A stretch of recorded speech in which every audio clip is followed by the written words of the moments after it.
Hello everyone, welcome to my channel. I am Paul, an international medical graduate. In this video, I will discuss about another very important topic which is necessary for our MCCQ1 examination as part of population health, that is the Ottawa Charter for Health Promotion. If you haven't checked my previous video on Canada Health Act yet, please check the link in the description below. In the later part of this video, I will show you how to study for population health as a whole. I hope you will enjoy and stay until the end of this video. If you find it helpful, please like the video and subscribe to my channel. Let's get started. So if we consider the background of this chart, for prevention of disease, health education was initially seen as a key approach to modifying health behaviors. But subsequent recognition that education alone was insufficient. That's why WHO established the basic design principles for health promotion programs in 1986 at Ottawa, which was the venue for an international conference. The resulting charter proposed a plan of action to achieve health for all by the year 2000. Right now we are in 2020, but still we have to learn this. Now, what are the strategies? Building healthy public policy. The aim is to put health on the agenda for all policymakers and to ensure that they consider the health implications of their decisions. Healthy public policy is policy that does not have the side effects of damaging health while seeking some other goal. That's why we see politicians before national election promise a lot about healthcare.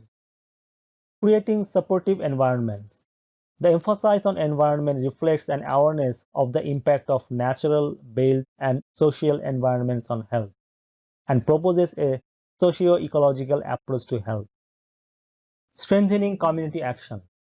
Health promotion requires community empowerment and involvement in setting priorities, planning, and implementing strategies to achieve better health.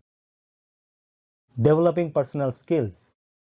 Health promotion supports personal and social development through providing information and enhancing life skills. Reorienting health services. Health promotion argues for shifting health resources toward a more equal distribution between treating diseases and preventing it. Essentially, health services should be expanded to include the 4 strategies above in addition to conventional medical care. Before, the conception was to treat the patient having a particular disease, but now it is distributed among conventional treatment as well as prevention. Responsibility for health promotion services should be shared among individuals, community groups, health professionals, health services, and governments. So the current situation, COVID-19, is one of the many examples where we are sharing the mentioned responsibilities. Now, as always, I give emphasis, how can we get question from here? Whatever the question is, if you see something said about prevention of particular disease, that would be your answer. MCC can also ask about the components of the charter. Be ready for that. As part of population health, we will face questions from biostatistics. Maybe we won't get too many questions from biostatistics like in USMLE, where it is possible to have 15 to 20 questions from biostats. But in MCC, we will get one question, maybe a couple, and those are really not that hard.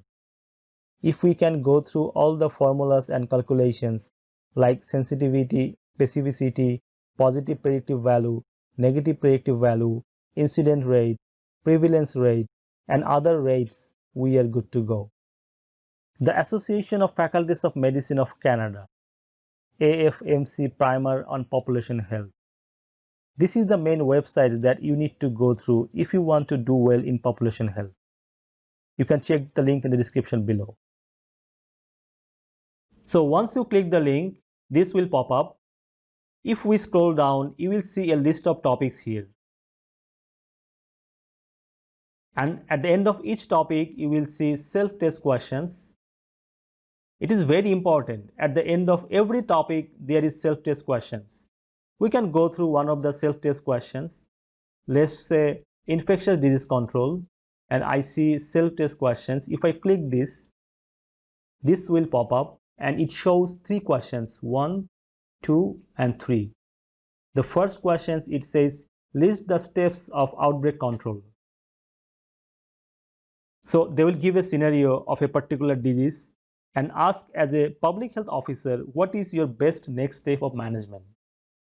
The answer would be establish the existence of an outbreak. The second one, what are the advantages of immunization in the control of infectious disease? We all know that it prevents disease, but you may not see the term in your real exam. Rather, MCC will put the term immunization break the chain of transmission.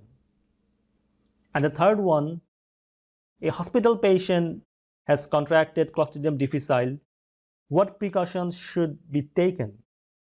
You will get a scenario, a 70 years old male on antibiotic therapy has developed acute watery diarrhea. What would you do to prevent the spread of the disease? So the answer would be hand washing or the thorough cleaning of the room. That's how it's better to study population, and that's how we need to study population. One more important resource for population health, that is SHA CP Public Health and Preventive Medicine in Canada. If you have time, I would highly suggest you to go through it. That's all for today. In my next video, I will discuss about the stages of prevention as primordial, primary, secondary, tertiary prevention of disease. This is a simple topic, but sometimes very tricky. Till then, stay connected. And also, don't forget to like, share, comment, and subscribe to my channel. I really appreciate your feedback.